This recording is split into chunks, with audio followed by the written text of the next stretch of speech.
Usually development happens with how much development can we do on this land and what's left over that is a buffer or, and so when you flip that model on its head, you end up with these beautiful conservation, oftentimes more village and hamlet oriented development instead of suburban, because you've clustered the development into these little pockets where development makes sense and preserved all the best aspects and features of the land and minimized the amount of impact on the ecology, on the agricultural assets, and created a real community, that's walkable, that's a pedestrian oriented and connected to nature and agriculture.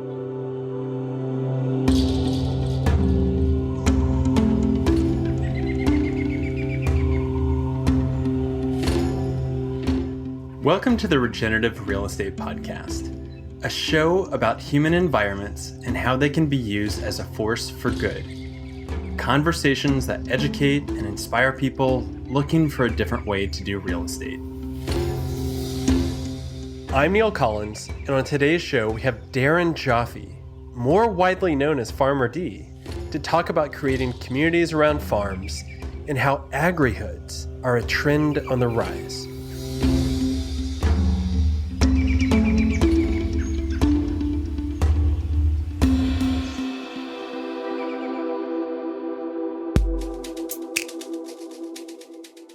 Only until very recently have humans been so detached from our food sources. As we heard on the recent episode with Ian McSweeney from the Agrarian Trust, in the last 150 years, we've seen a shift from 98% of the population taking part in some form of food growing or farming operation to now just 2%. During this transition, the global population has ballooned from 1.6 billion in 1900 to now 8 billion people in 2023. What this means is that our cities, which have typically been located on or near fertile land, have grown with population and have paved over these prime agricultural lands. Now, you don't have to think too hard about the ramifications will be if this trend continues. And I personally wouldn't be so optimistic about relying upon a utopian vision that hinges upon vertical farming. In the place that has been the poster child for suburban sprawl, Atlanta, Georgia, I found Farmer D helping to showcase that farms and people can be integrated and create rich communities while preserving prime agricultural land. Farmer D is arguably the foremost expert in this new yet ancient trend called Agrihoods. And it was a pleasure to be able to hear his story and learn about how his work across the US over the last 2 decades has helped to create the conditions for more of these Agrihoods to emerge.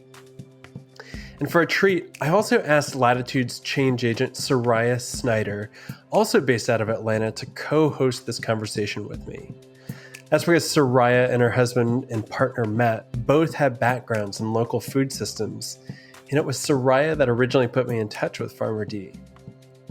You can stay tuned after the show to hear Soraya and I talk about our biggest takeaways from the conversation that we had with Farmer D.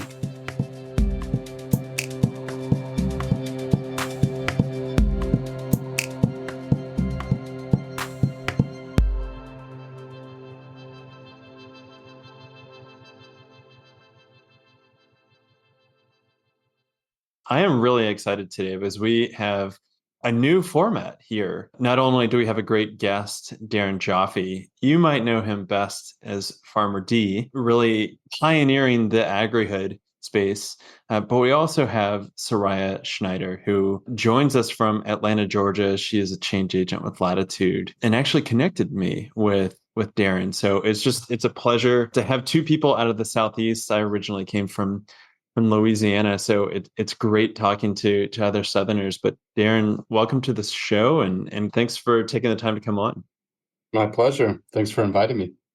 Most people know you as Farmer D, and you've got quite a background, but maybe the best entry point here is, how did that come about? What's the genesis of Farmer D and Farmer D Consulting and doing what you're doing now? Yeah, so I started being called Farmer D, I guess about 25 years ago. My mother, actually, appropriately, when I came home from freshman year of college, I was at the University of Wisconsin in Madison. And that's when I really got into farming, was my freshman year of college. And I came home, I think it was a Grateful Dead show in Atlanta that a caravan of us had headed down to Georgia for the Dead shows and stayed at my parents' place. And, on top of them being overwhelmed by a bunch of hippies, we also were letting them know that, I just finished my first apprenticeship on a really amazing organic farm outside of Madison called the Prairie Dock Farm. And I'd fallen in love with farming. It started out as a curiosity for me. I was in college, like a lot of freshmen in college, didn't know what I wanted to study. I knew I had a passion for the environment and was trying to figure out what I could do in my career that would be positive for the environment.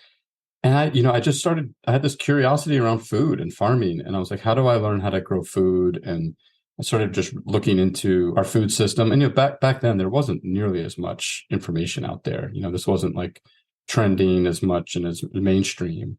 But I discovered in my journey to learn about farming, I found a biodynamic farming conference at the Michael Fields Institute and spent a weekend at a biodynamic farming workshop. And man, that just completely blew my mind open. And that led me to kind of inquiring into getting into an internship on an organic farm, summer freshman year of college, helping to manage a community supported agriculture, permaculture farm with an incredible mentor, just who turned me on to a lot of great authors and really just inspired me to focus on this as a career path, that I could be a farmer and a CSA farmer. I was very interested in biodynamic farming, the spiritual side, but also the kind of more holistic side to the regenerative aspects of a more holistic approach to agriculture. And so I went home to kind of let my parents know that, hey, I'm not going to go back to college for sophomore year. I'm going to go do another apprenticeship. This was like such an incredible way to learn. And I knew what I wanted to do. And I was on a path. I was really focused at that point. I found my passion, my calling. And they were like, okay, Farmer D, we'll see how long this lasts. They were worried, legitimately concerned that, I was dropping out of school, growing my dreadlocks and pursuing agriculture. And so actually what I did is I ended up taking on a biodynamic farming apprenticeship in Georgia, in North Georgia, with the late Hugh Lovell, because I felt like if I could farm a little closer to my family and have them, experience the farm, eat the food, see the hard work, that it wasn't just a cop out of school, but this was like a legitimate investment in my career and a dignified profession that unfortunately in our society, we just didn't appreciate that as like an opportunity or a path that could be a meaningful career path. Thankfully, it has been. Many challenges that we can talk about and evolutions to, I guess, where I am today. What started out really for me as a passion in growing food really grew into a passion for growing community and trying to kind of rethink the model of community and its connection to agriculture and land. The short thesis, I'd say, is, after several apprenticeships, I bought a farm in Southwest Wisconsin. I went back to where my community in college was and where there was a robust farming community outside of Madison. And I started looking for land, and I realized in order to afford, farmland, I had to go really far from Madison, because outside of cities, the cost of land slowly goes down the further you get away because of the development pressure, right? The sprawl effect increases the value of land. And so I went 2 hours west of Madison and found a farm and bought 173 acres in my early 20s after several apprenticeships and had a go at building out and running a biodynamic CSA farm. And what I realized is this model of kind of pushing farms away from where people are doesn't make sense, that we need to figure out how to integrate farms more into where the people are and stop, this kind of sprawl keep pushing ag further and further out. But like, how do we protect agriculture? How do we integrate it into development? And that's kind of what led me down the career path, going back to school for landscape architecture and starting to think differently about the farming models that everybody was doing, the kind of common CSA models that, Soraya knows how hard it is to make, a living doing that. And So I don't know, it's a long kind of windy organic journey, but it led me down this path of kind of what I guess we're calling Agrihoods now, but this old idea, brought new again, which is, building communities around land and farming and food and connection to nature and agriculture as a priority so that we can create, more resilient, more connected communities. If you're at the forefront of that and you're putting together these threads of we need to bring farms to the people, who are you really looking at that time to say, yes, this is indicative of the direction that I want to go, or this is the design philosophy? Who are those leaders or elders that you are pulling from? Well, it's a great question. I think the origin of the community supported agriculture movement was a big inspiration for me. And it's actually funny. Yesterday, I spoke at my kids' school for career day. So I went into their fifth grade, third grade classes and taught, explained that, I'm a farmer, I'm a consultant, I'm a social entrepreneur, I'm a designer, I'm an author, right? Like, sharing kind of my journey. And one of the things that came up, because my son started his own CSA last year. He started his own little farm business at 9 years old, which is awesome, on the farm that I'd started 22 years ago at Serenbe. And he started a CSA. And what happened is the community got built around him and his buddy, his farming partner, as they started to grow food for these families. And these families got connected to this piece of land that they were growing on. They got connected to each other. And I think that, to me, when I studied community supported agriculture in the early days, and read like the book Farms of Tomorrow, one of the early books on CSA farming, some of those, the intent, the impulse behind a community coming together to support a farmer to grow their food for them. The idea of that to me was so profound. It's so simple, yet so anti-capitalist, in the sense of the way that food is now grown and distributed compared to the idea of a community coming together and sharing and the investment and supporting the farmer and participating together. To me, that was just a really profound concept. And I think that some of the leaders of that movement, Trauger Grow, Lincoln Geiger, a lot of the old biodynamic folks, really, a lot of the original, I was very fortunate. I went to a lot of the biodynamic conferences in the early 90s and got to be around people like Harvey Lyle and Hugh Lovell and Jeff Poppin and the folks over at the Biodynamic Association, Hawthorne Valley, just amazing early pioneers of the biodynamic movement who were really committed to the community and spiritual side of farming, not just the business or scientific side of organic agriculture and kind of the organic food movement. So I think, to me, that social side of biodynamics, that social side of CSA farming has always been kind of deep in my heart as something that felt like the most important thread in this work. More so, and I had a big moment when I sold my farm in 99, when I made a conscious decision to say, you know what, this is not why I got into this. As much as I am an entrepreneur and a business person, the idea of trying to make money by selling vegetables was less inspiring to me than the idea of building community around agriculture. And so I started to think, well, what is the model? What's the business model, right? Or the social enterprise model? And it's really what got me, involved in real estate by accident. I thought about the idea of building community, from the kind of philosophical sense of building community around a CSA and around a farm and connecting people to the land and their food and to each other. And then I started realizing, in order to make this viable as a business, I think it's this connection to land. And how do you, work with the land to create value, value from growing food, value from, preserving nature, and value from building community in a way that's in balance with those things. So I've worked with, a lot of real estate developers, developers that have gotten interested in this idea that, farming instead of golf, right? Building a community around a farm instead of a golf course is a cool idea. And people might buy into that idea as an amenity, as an element of sustainability and wellness. And it's sexy and exciting for someone to live around a farm, because we're so disconnected from farms and food and the whole farm to table movement. And people are drawn to that.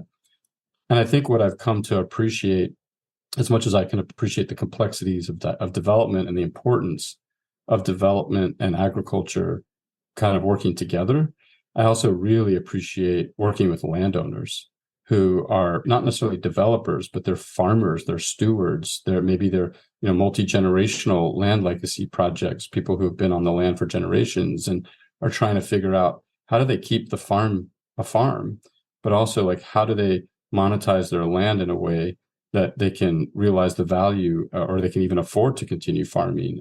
So we've worked a lot more in the recent years with kind of value aligned landowners and helping them kind of develop good planning around their land and ways to preserve the farm, but also create value through the real estate development opportunities that they have.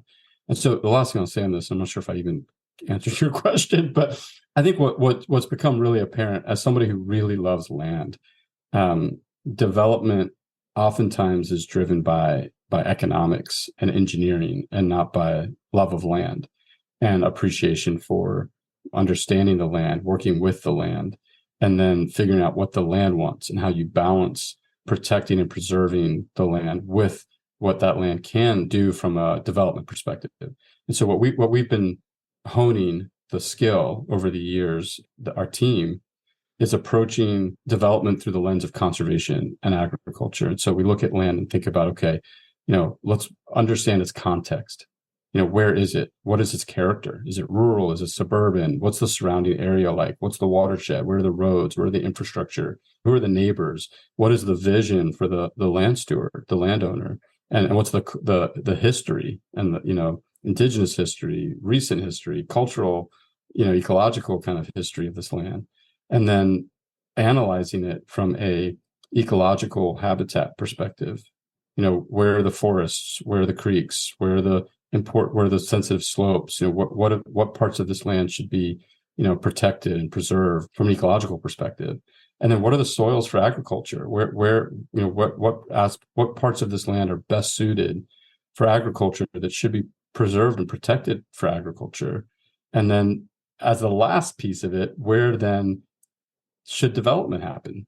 And usually it's the opposite way around. Usually development happens with how much development can we do on this land and what's left over that is a buffer or and so when you flip that model on its head, you end up with these beautiful conservation, oftentimes more village and hamlet oriented development instead of suburban, because you've clustered the development into these little pockets where development makes sense and preserved all the best aspects and features of the land and minimized the amount of impact on the ecology, on the agricultural assets, and created a real community, that's walkable, that's a pedestrian oriented and connected to nature and agriculture.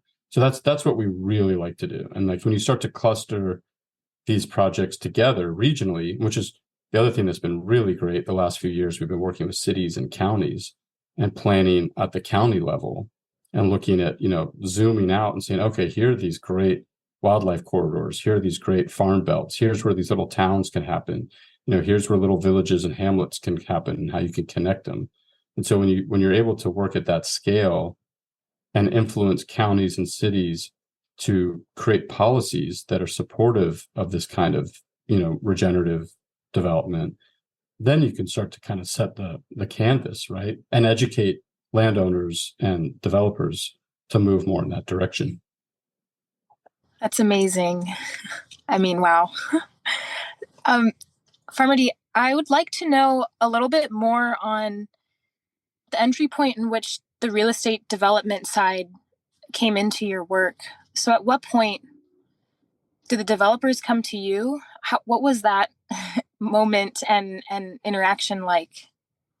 It's a funny story, actually. I don't know if I've ever told it this way, but it just what comes to mind is, so I was on my farm in Wisconsin, and this Buddhist monk showed up out of nowhere, Chinese Buddhist monk. His name was Ming, and he was looking to create a retreat center, a spiritual retreat center.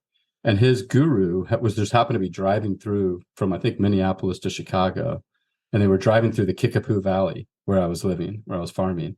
And he stopped, and apparently his master was silent. He never, very, very rarely ever spoke. And he said to Ming, "This is a special place. You need to do it here." And so Ming came back, and I got to meet Ming, and Ming was looking for a place to build a spiritual community. And I was at a moment that I shared earlier where I was like, I don't think I want to be farming salad mix and tomatoes next year to make money. I want to keep doing my, Biodynamic, and I want to build community. And I'm very interested in spiritual community. And so I started having these conversations and these long walks in the forest with Ming, the Buddhist monk, about what it would be like to think differently about this land and build a community. So I started going to my CSA members and saying, hey, would you be interested in actually, putting a home on the property here and building a community around the farm? And instead of doing a CSA, where you're buying food from me, like actually build a community together here on this land. That's where it started. Honestly, I started thinking, okay, maybe I could take this 173 acres and instead of selling food, let's sell a lifestyle and create a community around the farm. I knew nothing about development. I knew nothing about, conservation planning, like I'm talking about at that time. So years later, I bought a food truck in Madison, and I had a farm to table food truck. It's a long story, but I had a falafel cart. I was doing a root like salad mix off the farm and heirloom tomatoes and these falafel sandwiches. And I had my little photo album of the farm on the counter in the middle of, Madison on college campus. And I was getting people, excited about building a community and getting people in Madison interested. And there was a sustainable agriculture club that had formed on campus. And I went to one of their meetings, and I saw a lot of young, passionate people like I was years earlier before I dropped out of school, wanting to get involved in sustainable ag. And I had kind of raised my hand in that group and said, hey, why don't we start a farm on campus? And they were like, who are you? I was like the dreadlock farmer that had dropped out of school. And anyway, so we started a farm on campus. A professor got us some land, and we hosted this speaker to come and talk to the group. His name was Mohammed Nuru. He was the director of a nonprofit at the time called SLUG, the San Francisco League of Urban Gardeners in San Francisco. So I went online and I read up on them, and I was like, wow, this is an amazing organization. They were creating economic opportunities in a very low income community in San Francisco through agriculture, urban ag, construction. And so anyway, long story short, short story long, I went up to him at the end of his talk and I said, I really want to learn more about your organization. He said, well, where can I get a Hennessy? Let's go get a drink. So we went out, we got a drink. By the end of the second drink, he said, hey, Farmer D, I want to get you out to San Francisco. I'm going to pay for you to close your business down for a week or whatever, close the falafel cart for a week. Come to San Francisco and let me show you a couple of job opportunities. I want to recruit you to our organization. And so I ended up moving out there and running a farm in a youth prison, and sold the farm, sold the falafel cart, sold the pizza business, moved to Half Moon Bay, and started a farm in a youth prison. And while I was there, Mohammed Nuru was a landscape architect, and they had a bunch of landscape architects on the SLUG team that were designing urban farms and gardens in abandoned lots and city parks and stuff. And I started thinking, maybe I should go back to school for landscape architecture and learn how to design. I want to integrate agriculture into society, from the home to the place of worship to the communities we live in, the camps we go to, the prisons, the schools, like everywhere, right? That's what we need to be doing. So let me go figure out how I can do that. So anyway, so that's kind of what got me into the landscape architecture school, kind of got me on that path. And when I was at the landscape architecture school, I'd started a farm for a professor, an agroecology professor at University of Georgia in Athens. And I got a grant that I had applied for a nonprofit project that I had started a few years earlier, designing and building farms in Jewish summer camps. So I went to a Jewish summer camp growing up, and I had this realization that we should be building farms in Jewish summer camps. The connections between Judaism and agriculture run very deep, and that was not something being taught in summer camps. But summer camps where I fell in love with nature. So I had created this idea, this organization to bring farms to Jewish summer camps. And I got this big fellowship grant to do that for a 2-year fellowship. So I had to drop out of school again in order to commit to that grant. So I went to the dean and I was like, at this point, like I was actually doing really well in school. I was on the dean's list. I was rocking landscape architecture school. I was loving it. I was running a farm. And he said to me, you should pursue this. I'm going to give you a career opportunity exemption. Go do this. Come back if you want to come back to school. And he cleared his desk and showed me a map of Serenbe. And he started explaining to me transfer of development rights and conservation development and hamlets and villages. And ironically, yesterday I was in a meeting with the city of where Serenbe is based in the Chat Hills, representing the agricultural vision for this region 23 years later. And it took me back to that meeting because we're updating the zoning ordinances right now for transfer of development rights, purchase development rights, density transfer credits in order to conserve farms and open space and cluster development. So Chat Hills is a national model for that. And that was the first time I'd ever heard about it. It was from the dean of the landscape architecture school, Jack Crowley, year 2000. And that's how I ended up going to Serenbe. And so that was the first development project that, I went to. That was the longest roundabout way to get to that punchline. But I ended up going to Serenbe and starting the farm here before there was a single home built. It was an idea, it was a concept, a big vision, incredible visionary in Steve Nygren. And, they wanted to build a village with a farm. And so I thought, wow, finally, somebody's doing the thing I was thinking about doing all these years, bring the farm to the people. And so I said, what, I'll do it. So I came out and I built the farm at Serenbe, and I was here for about 3 or 4 years, getting it up and running.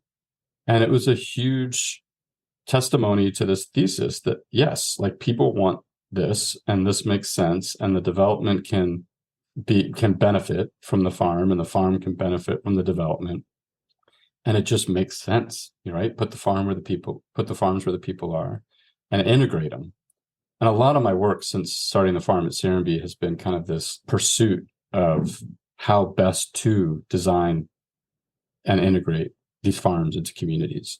I know we can get into where they go, how big they are, how they're structured, the entity structure, the budgets, the staffing, the programming, so when my son started his farm at Serenbe 20 years later and activated the farm kind of on accident, it was this aha moment of right, of course, the passion for teaching kids and inspiring and empowering kids to farm and be entrepreneurs is the best way to activate a farm. Let the kids lead, and the community follows. And so that's I've always been very passionate about youth, whether they're in prison system, the summer camps, the school farms.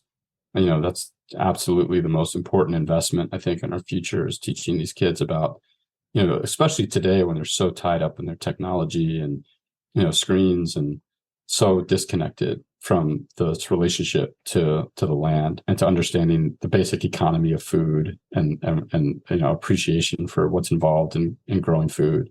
When I wrote my book, Citizen Farmers, the whole book was based on just inspiring people to grow something and develop that relationship so that they could grow themselves, better understand themselves through the process of growing something and connect, more deeply to what it means to be human. But we've become so disconnected from it.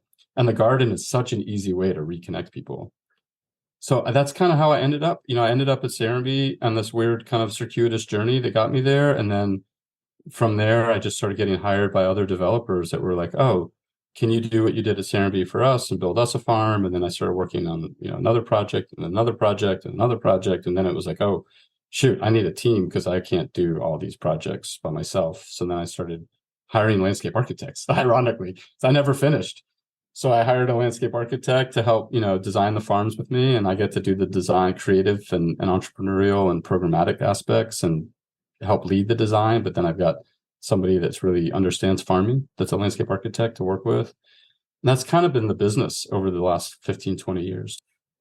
Let me pick this up, and I want to give a little bit of a backstory for people as well about Serenbe. We had Steve Nygren on the podcast on an earlier episode, which is fantastic. Steve is truly an amazing spokesperson and evangelist for his community that he put forth. But we see these memes that are getting spread on social media of, I just let me get all my friends together and let's go buy a plot of land and create a big farm. We also see a lot of people that are going into this, they want to create their own homestead, or they've got this idea that we should create these master plans and then everybody has their own 5 or 10 acre plots. But this is something fundamentally different. Whenever you're bringing in conservation and what Serenbe did of preserving 70% of the land and then developing on 30%, not only does this make sense from infrastructure and clustering design and creating more coherence and being able to use that arable land, but it just makes a lot of sense from an ecological side as well. So you're not pockmarking the forests, is what a mentor of ours, Ross Chapin, says. If you look down at a map and you're seeing all these cleared sites for individual homesteads, is that really the direction that we need to be going in? But I'm curious, as you're taking landscape architects, it's great that they have farming experience, but once you add in this new layer of, you've got people living in community, you're having to design for sidewalks and for roads and for activities and just a lot of different uses that's not farm related. What's some of those areas that you've really found is different than maybe your conventional either farm planning or community planning? Like where do you find some of the magic within your work to do it with the development?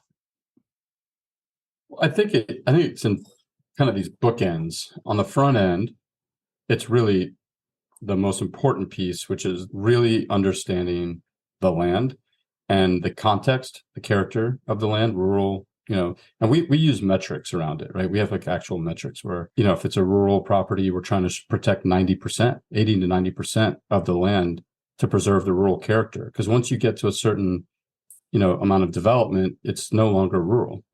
How does that actually work? How do you actually preserve rural character? And this is the way that it works, is if you really, on the front end, one, if you can plan at the county level, at this regional level, then you can say, okay, we really shouldn't develop any of these areas at all, other than farms and maybe some farm hamlets, traditional farm hamlets. And where development makes sense is in these, you kind of organize development in the areas that make sense on this macro scale, which is a lot of what the Chat Hills originally did. And then the tool to enable that are these development right transfers, and conservation land trusts and philanthropy that help protect. So that the premise is that the people who are not in the development path still get to benefit financially from the development that happens. And so in these larger scale models, the idea is, for everybody that's not developing because their land is good farmland and they're not in an area that makes sense for development, or they're just opting to not develop, that they should be able to get a value from that. So they can sell their development rights to a developer or to the city or to a conservancy that then get used to create more density in the areas where development does make sense, on the major arteries connected to infrastructure, where you're not going to bring a lot of traffic down these beautiful rural gravel roads, where you preserve these green belts and rural character around the village. And I think inherently, single family residential suburbia is what tends to be the easiest, most profitable model for development, right? So that's what everybody kind of say, oh, let's just do single family residential and sell high-end homes and eat up all this farmland and put in all this infrastructure. And the American Farmland Trust has done some pretty amazing work to, study the cost benefit analysis and has proved that that is actually not a good financial model for cities and counties. The tax base of that does not cover the cost to maintain all that infrastructure. So what they recommend is, keep development in the urban growth boundaries, right? In these kind of village districts and so forth. And so there's actually a really good economic argument to be made. Obviously there's lots of other reasons why we should protect our farmland and preserve the wildlife corridors and the green belts and the watershed and, all of those reasons. But there's also actually good economic evidence that this is a better model for development. We just haven't been doing it that way. And we don't have the zoning and we don't have the precedents and we don't have the kind of the models out there yet. You can look back at, before the car in all over Europe, and villages were the norm, and people worked on the land and made products that they sold in the village. And there was a relationship between the village and the countryside that was an economic relationship. It was a physical relationship. It was a cultural and relationship. And the car is really, and suburban sprawl is really what kind of, paved over paradise, right? I get lost in my thoughts here because I could go down a few rabbit holes there. I think to your question, I think the key is, the land use, right? Really looking at the character area, really understanding what makes sense in based on the context and planning for that. And so I think, the thing that excites me, the magic, if you will, is on two ends of the spectrum. So on the one end, it's in the planning, and it's incredible how quickly you can take and study land and its context and put a land use diagram together that can start to guide what that land should be in perpetuity, like where the conservation makes sense, where the development may make sense. And then that landowner has something they can use to say, okay, this is what makes sense for our property. We can conserve this and get the benefit of that, whether that's a TDR or a land trust, and then they can develop in an area of it and, do something that they can realize the value in a way that achieves the best use of the land. And in many cases, what most people want to see, right? They want to preserve the rural character. They want to preserve the farm. They want to preserve the forests. But they also, look, we need houses. We need places for people to live. We want places where people can work, where people can shop, where, people can gather. So thoughtfully, approached, you can create those things, and it's not rocket science. It's not that complicated. And very quickly on the front end, some of that planning work can just be the magic that informs and it kind of directs and guides the future of that project. The second piece of it is the activation of it, and what I'd kind of call more of like the placemaking and how you start to create the place, and a lot of times to me that, that culture of place starts with the land. It's the way that you farm the land. It's the way that you connect with the land through trails, and the way that you build community and connect people to the land through the farm, through the mission, through cultural experiences, the types of events and activities that happen, the way that families come together, the way that community gets built in these spaces. That's the real magic. That's the, like, I kind of call that kind of the software, or like the soul of a place. Like if you design something that functionally makes sense, it's kind of the hardware, the design, the framework, the skeleton of it. The soul and the heart of the place comes through in the way that people are relating to the land and each other, and creating things and experiences out of that land. So that's the activation piece, right? That's like the placemaking and activation piece. And I think that often gets overlooked, how important. And then in some ways at Serenbe, that was kind of the accidental revelation for me. Was, I was here before the development started, and the farm was one of the early things. And I often say, like, the farm's the easiest thing to start with. You don't need a ton of permits. You don't need a ton of infrastructure. You can start farming and building community immediately. You can start creating those kinds of experiences and that kind of way for people to connect to a place, and start to build a sense of also a culture of land stewardship and community and food culture. And, all these things can start to develop around the farm. And then in a way that becomes the thing that really drives the culture of the place, as opposed to kind of like a more of like a marketing piece for a traditional development project that you can go and, I mean, I can go and sniff them out pretty quick. Which ones are authentic and feel rooted in place and real, and which ones are trying to put on a show, and it's not that there's no bad intention. I just think a lot of times that initial planning wasn't thought out, so that it doesn't feel authentic, because it wasn't put in the places that make the most sense necessarily. They were more afterthoughts, or secondary to the engineering and the development goals, as opposed to thinking about agriculture and conservation up front. I think that's key, just that authentic scale and location, and then it's just like how it's structured, how it's supported and nourished, that there's a real commitment to that land stewardship, and that there's a real investment in that then creates the culture of a community where the people who live there can participate and be a part of that. I loved when you mentioned culture of place starts with land. So good. I would like to know a little bit more on your work from the municipal level. At what point in your planning process and over the span of your career did you really start bringing in, the local municipalities to make some of this community building possible. And I'd love to know, in the context of Atlanta, what does that look like here for you and Farmer D as a whole? Yeah, it was like these little signs happened over the years early on with that there was an opportunity there with counties and cities.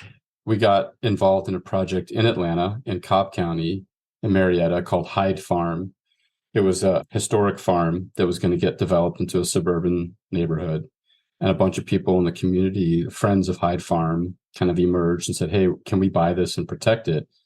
And the county got behind it, and the Trust for Public Land, and they preserved it. The county bought it, protected it. There's an incredible Chattahoochee River frontage piece, and then there's this historic farm, this beautiful, these old buildings that were this incredible old story of this like farm, the Hyde Farm. And there's not many of those historic farms left in the middle of suburban sprawl. This was a unique one. And that was one of our first county projects. And it was really fascinating. This was more of a public kind of parks and rec, like how do you kind of reactivate a farm as an educational center and community building center for the county that honored the history. And so we've had a couple of those. There was another one in Orlando in Winter Garden that was similar that we worked on. And then I actually have a really funny story. I got hired by the city of Alameda in California. And the city they were doing a green space plan, and they were thinking about urban ag.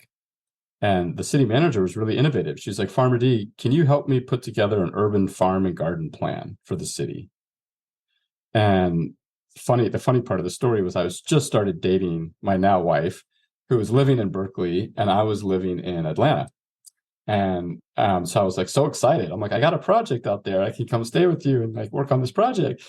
And so and it was so cool because we got to map the whole city. Alameda is an island in the middle of the Bay Area. And so we started, we came up with an approach to map all the undeveloped land in the county, in the city of Alameda, public city-owned land, park land, kind of abandoned city land, corporate campus land, churches and other faith-based lands. I mean, really everywhere that there could potentially be an opportunity, right, for some kind of urban ag project. And so we started the work, and it was really, really exciting. And then I got there one day for like right after the project had kicked off, and there was an article on the front page of the paper that was criticizing the city manager for contracts under $75K with outside consultants. And my contract was $74,500 for a reason. It's like, this doesn't have to go to bid. And it's like, we can just get you going. And I had no idea that I was tied up in this whole controversy. And so I looked at the person that was in charge of kind of taking me around. I was like, this doesn't look good for me. And she's like, nope, I think it's going to have to go to bid. And so it did. It went to bid. And I was like, oh man, I'm not going to get to, my fiance, she was my girlfriend at the time. So anyway, so then the project went to bid. Months later, we got it anyway, which was amazing. And then I proposed to my wife, like, okay, I'm going to be here for the next couple of years. And I proposed in South Africa. And literally the day after I proposed, I got this notice from them, an email saying, we're so sorry, but the contract had to get canceled. The city manager got fired and all these. I was like, oh, well, who cares? But anyway, that was such that project, and just going through the whole, like working on it, the RFP for it, the aside from the personal side story on the engagement, it was so inspiring. Like, I'm like, every city in the country should be doing this. Every city should be mapping their undeveloped land and prioritizing opportunities where they could incorporate urban agriculture. And that was actually one of the early seeds for me of inspiration of how important and how meaningful that work could be. And then we had another project that had come up just to the point of protecting those last undeveloped lands in the cities. There was an agricultural property in downtown Encinitas that was the historic a.k.a. Ranch. It's where the poinsettia was bred originally, the Christmas plant. And it was a 67-acre property in the middle of town, adjacent to the YMCA and the Botanic Garden next door, huge residential, school. And the city had told them, the landowner, after they had developed most of the 2,000 acres that they originally were farming, that last 67 acres could not be developed. They're like, you guys are done. We need to keep some legacy of agriculture. It's the logo of the city, the poinsettia. It's iconic. And they didn't want that to get turned into more houses, which is what would have happened. And so they said, you guys are done. This is ag forever. And the owner, the a.k.a. family, didn't really have a plan outside of developing it at that point, and they didn't really want to continue to own it. So they sold it. And a foundation purchased it, the Latitude Foundation. And the foundation purchased it because they wanted to create a meaningful farm in the middle of town. They wanted to create a Jewish community farm in Encinitas as part of their mission as a foundation, was to create more vibrant Jewish life, to address food insecurity and poverty. I got hired to be the consultant and master plan it, and then I ended up going there and building out the farm. I spent 6-7 years there. Had that property not been protected, that incredible project, Latitude Commons and Coastal Roots Farm, would not exist. It would have been houses. And so it was the fact that the city had the foresight to protect that farm, and that there was a foundation that was able to step in, and the property wasn't as expensive at that point, right? Because it couldn't be developed. So they actually bought it for a relatively reasonable amount of money, and were able to turn it into a social enterprise with commercial agriculture, nonprofit agriculture, co-working spaces, pay what you can, farm stand, like a model for what a nonprofit community farm. That's why I went there. It's like I wanted to build the model, and I in many ways I feel like it is one of the better models. And there's a few out there that are great, but anyway, through my work at Latitude, one of the things that we did, this is actually really interesting. We were studying the movement of Jewish community farms as we were first getting started. What are the best practices? How do we learn from our peers? All these Jewish community farms. So we gathered them all, said, we're going to invite you all here. We want you to share with us what you've learned. We want to learn from you, and we want to build the field. We want to help grow more of these Jewish community farms around the country. We feel like every city should have a Jewish community farm. And so we initiated what was called a field building initiative to build the field of Jewish community farming. And for 5 years, I was a part of helping spearhead this effort to bring together all the, executive directors, program directors, farmers, educators, and help learn from each other, share resources, help develop talent for the field, build the brand of the field. And it was an aha moment for me, because I was like, wow, we need to do this for the Agrihood movement. Like community farms, like I felt like such a lone pioneer in the space, because apparently I had all the answers. But I'll tell you right now, there's a lot of questions that do not have answers yet of how this model is going to work, in different scenarios and be sustainable. And I have a lot of perspective and thoughts and experience, but there's a lot to learn and figure out. There's a whole field to build around this. I was able to help put together some funding to do a 2-year field building initiative to study Agrihoods and bring together all the practitioners and developers and farmers and come together and try to learn from each other. What's working in your model, and what's not working, and how do we share resources and learn from each other and build the field and get more of these going, right? And help new ones be successful and avoid the pitfalls and best practices. And so that was awesome. So that report and that work got a lot of exposure across the country and kind of raised a lot of eyebrows, because we engaged regional ULI chapters all over the country to have workshops in their communities about this and bring together the people working at the intersection of this to come and learn from each other. And one of them was this guy in Nevada. I think he was an environmental engineer, retired and moved to Nevada, who reached out and said, hey, I've got the county interested in an Agrihood policy. Can you come and talk to the county? It was Douglas County in Nevada, and see if we can do something here to encourage this model of development. And so we ended up working with the county, and we developed an Agrihood strategy for how to kind of think about, policies, educational outreach. And it was fascinating. It got a little political. It did influence some projects, and we ended up working on a few projects in the area. And I think it had a good impact. These things get political, and it did. And I'm not sure exactly where it is today, but I'll finish on 2 great examples. That was a little bit of the background of some of how this stuff, some of this county work kind of has emerged over the years. These were kind of these little breadcrumbs of opportunities. And then we got hired by DeKalb County which is a 200 square mile county in Atlanta, which is Ted Terry, the commissioner there, is really forward thinking, innovative, and loves some of the work that our group has done in DeKalb County. We've done a couple of really cool conservation village projects in the county. A co-housing community that's been around for 20 years called East Lake Commons. That's been a really successful co-housing model. A new project that's coming out of the ground now that's a good model called Pendergrass Farm. And my partner Greg has really been at the front of that. He's been really the kind of the pioneer pushing these projects into DeKalb County. And so the commissioner said, hey, can you guys, help us map the county for opportunities where these village conservation communities make sense and where we could do them?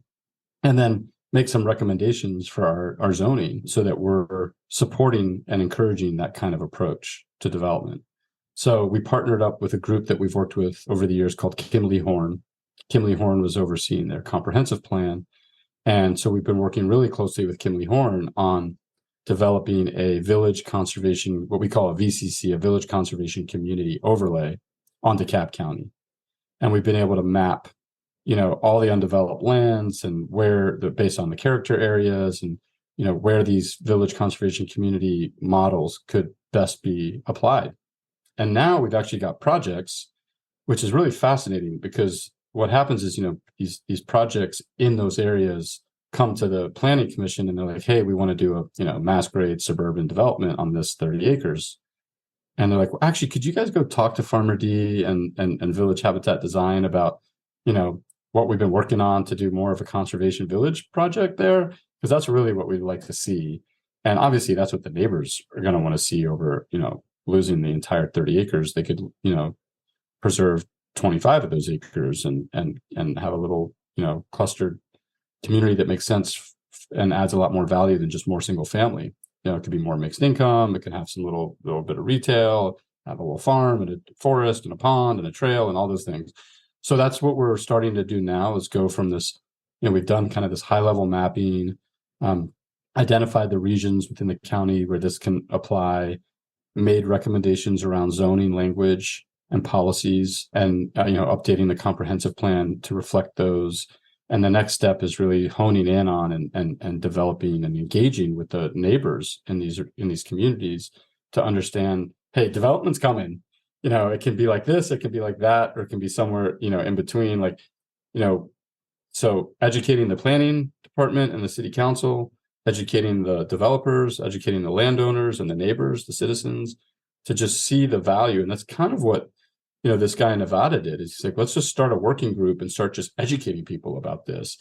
And I'm not sure the Agrihood term on its own carries enough weight. And so we've been trying to, or that it speaks to the conservation aspects. I've sometimes referred to it as like conservation Agrihoods as a way to differentiate a general idea of an Agrihood, which is all over the map, to like a more conservation oriented. We've been kind of using this village conservation community term for our own metrics and kind of gold standard that we're trying to promote through counties and through development, landowners and developers and conservation organizations and food system organizations that, we want to try to encourage. So that's been really promising. And I think and so I live in Fulton County, which is the adjacent county, which is the city of Atlanta. That's a very long, tall, skinny county that goes from Alpharetta and Milton all the way down to the Chat Hills, where we are in the south of the airport. And the Chat Hills, having moved back here, which is a city, but it's more like a county, it's 40,000 acres of rural land with zoning in place that's already very 20 years progressive on conservation, a conservation orientation, with Serenbe as somewhat of a initial example of what a village could look like. And so I've been working with the city now and helping them kind of revisit some of their zoning. And we've mapped all the farmland. We did an ecological and agricultural analysis, an underlay under the whole, it was really an overlay on the whole city, and identifying where the best farms are to protect. And now we're, working to prioritize those properties for conservation and educating some of those landowners about their opportunities to conserve that land and generate value out of it. And also looking at where the villages and hamlets and where the existing kind of development projects are happening. And so working with those developers also to understand, hey, you guys, you've got this great farmland and these, if you can orient your development in this way and subsidize and support the conservation of the ag and integrate them, right? You kind of, just so they know what they've got to work with. Because, so now we've got this data, we've got this mapping to share with landowners, developers, the city can prioritize the conservancy. And our next step is that we're standing up an agrarian commons, which is a governance structure that was developed by the Agrarian Trust. It's a national program for local conservation of farms. And so what we're looking to do next is, based on the mapping, identify the farms that we ideally would like to and are able to preserve, protect. There's a few tools to do that. One of them is to put it under the Agrarian Commons, which should be a land holding, agricultural land trust that holds that land and helps kind of manage multiple properties in a region under a governing board that supports, brings resources in to support that collective of farmers that are able to get access to that land, a pathway to equity, and help try to build the local food system from the land up. It starts with getting the land and protecting the land, and then it's okay getting the access for farmers to that land, and then it's getting infrastructure to support those farmers and doing it in a way that's efficient so that not everybody's buying and building their own stuff, but how do we bring resources in to kind of build this local food system, not relying on farmers to self-capitalize, but relying on the whole community, like a macro CSA, like a regional CSA of like a local food system is really kind of what it is. So that's what we're trying to pioneer. It's definitely a heavy lift. And it's going to take a lot of partners. It's going to take a collective impact network, to come together because we're trying to address not just land preservation and farmer viability, but we're also trying to address equity and accessible housing and, there's a lot of pieces to the puzzle, as you know. Yeah, this is where I think you said it best. You're building the field, and we're going to put a chapter end on this because I think we could just like keep going. I'm like, we need to talk about ownership structures and scale and all this other things that we'll have to do a round two for this, Daron. And I want the listeners just to know like the amount of wisdom that you picked up over the years to not only focus on the landscape architecture side of things, but also the policy and the politics that are involved and the planning that goes into it and the ability to really see these projects through over the long term. That's an incredibly dynamic combo that you've got going on. I can't wait to get my hands on the ULI paper around Agrihoods that you've been involved in. For the listeners as well, Daron has a book called Citizen Farmer, and he's got a great website. Anybody that wants to check out this work, I've actually had the website scrolling behind me as we record this, but it's farmerd.com. And it really puts images towards what we're talking about. And I mean, we're still at the very beginning of the field building. We certainly couldn't have gotten here without the work that you've been putting in, Daron. And I'm really excited to see where this is going to continue to develop and how the field's going to continue to gain momentum. So this has been just a really amazing time, just rich with some nuggets that I'm going to have to really internalize and think about because there's so much. Well, I'm excited I appreciate that. I appreciate the opportunity and what you're doing. And I'm excited to collaborate with you and the network because I think, the collective impact of a movement of folks that are kind of ambassadors for this in our communities across the country, advocating and educating and activating these kinds of projects is really what we need, and we need it fast. And it's, there's so many layers and so many partners to be engaged and involved in this work. So yeah, I'm really excited about Latitude and the work that y'all are doing. And it was really fun to see Mark Voss, who was, when I'm back in my early dreadlock farming days in Wisconsin, was right there at the farmer's market, with his farm selling beautiful tomatoes. And he and I were at many parties together. And it's actually a nice way to finish. I mean, I think the community, for me, I think the thing that drew me into farming in the first place, the passion for the land and the issues around our food system, but the way that the farming community welcomed me in and the sense of community that is there is such a breath of fresh air in like today's kind of like, just, I don't know, just competitive environment. And there's the values and the kind of the love that people have for that shared love for the land and each other and in each other's success. Yeah, it feels good to be part of this community that you're building. And so I'm excited to kind of been welcomed in and a part of the podcast. Yeah, so for everybody listening out there, that if you're interested in food and home, these macro amazing concepts, reach out to Daron, reach out to us. Like, this is truly a field that needs your input and your energy and your love and passion, because we can't do it alone. And really, the sky is the limit right now. There is a sense of urgency, but it does feel like we're getting there. So Daron, with that, thank you so much for your time. And looking forward to round 2 at some point in the future here. Awesome. Thank you.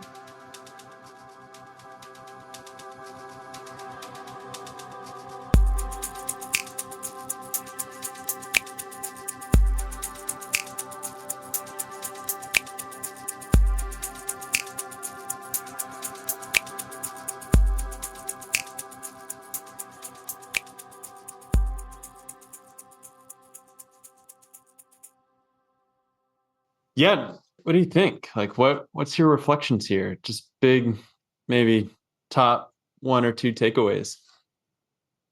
Number 1, I want to be Farmer D when I grow up. I mean, gosh, so inspiring, honestly. I feel like, well, 1, there were a lot of similarities in our journeys, both Farmer D and then Matthew and myself, my husband Matthew. I think that, the love and passion for farming has ultimately brought us both to this idea of community building, where we are in community with agriculture. And Farmer D has just he makes it look so easy. And I know that there's so much more that goes into the work that he does, but truly such a mastermind. And I find him so inspiring. And I mean, talk about a breath of fresh air. It's the same way he mentioned, being a part of that farming community, how enlightening and like just fulfilling that is. Like, I get the same feelings from him of, I have much more hope for Atlanta's landscape and our landscape for the built environment as a whole in terms of merging food and real estate together. How do you see your role as a real estate professional, and why I was really excited to have you on this interview is because you have this whole background in agriculture, and now you've been in real estate for a couple of years. But I get to watch you like really put these 2 concepts together, and it might not have been for the first time, but it seems like it's really flourished, especially over the last couple months. So the real estate professional side of you, like, where do you want to go? How do you integrate this kind of inspiration and the work that Farmer D has been doing for decades now into your practice? Well, I'm definitely still on the journey of figuring out exactly what that will look like down here. I feel like there's an accessibility point. So, in our journey, the idea of leveraging real estate so that we could grow things in harmony with nature and the way that we wanted to without having to put a dollar sign to each crop has freed up a lot for us. And my hope is to share that with others as well, and to share how accessible it can be, how accessible we can make living in community with agriculture. And so as a real estate professional, I mean, I think that can take shape in a couple of different ways.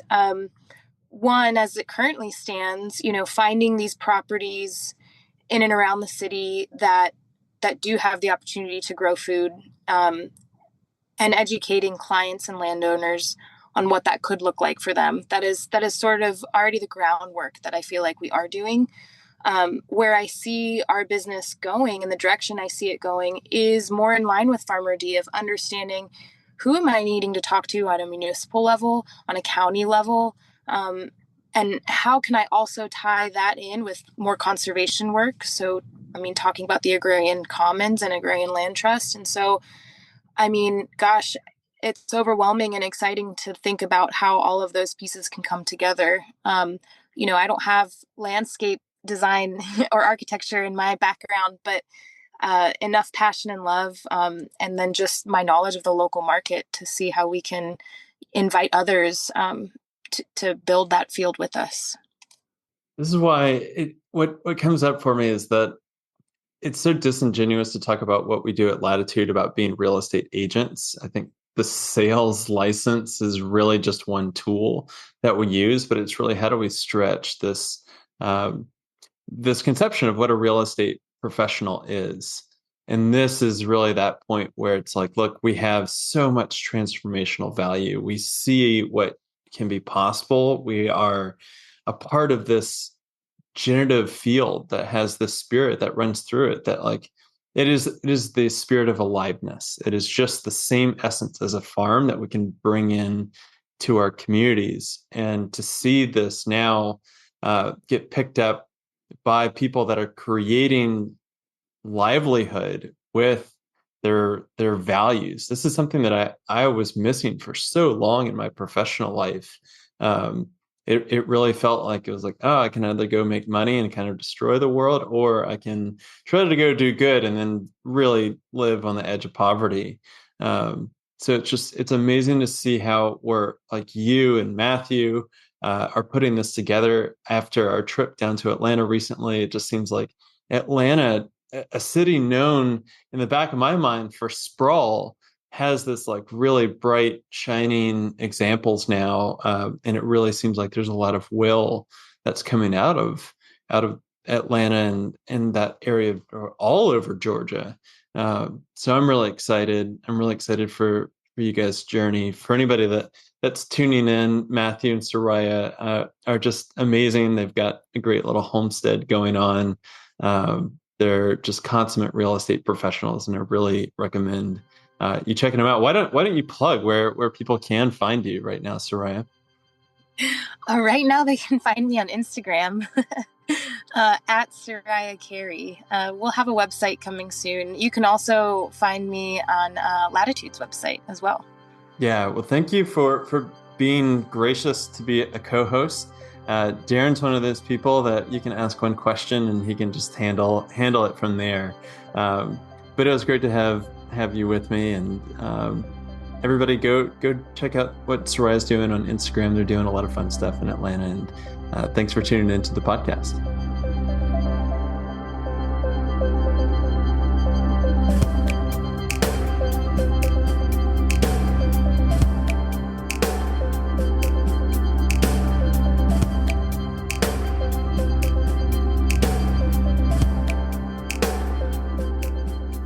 Hey, thanks for tuning in to the show today.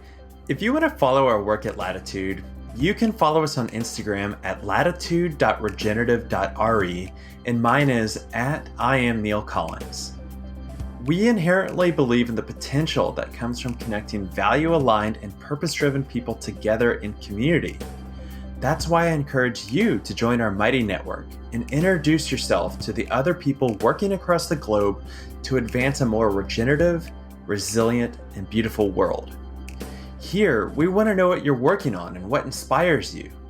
Through this platform, you can attend live events, take courses provided by our podcast guests, and create connection with other people and businesses that share your same passion. To join, find the link in our show notes or visit our website at chooselatitude.com. If you'd like to support the show, please share it with your friends and be sure to follow us on your podcast app so that you always have the latest episode downloaded. Another way to support our regenerative field building is to leave us a rating and review on Apple Podcasts. Positive ratings help attract amazing guests, and they can be the deciding factor for someone else to tune in and listen. And who knows?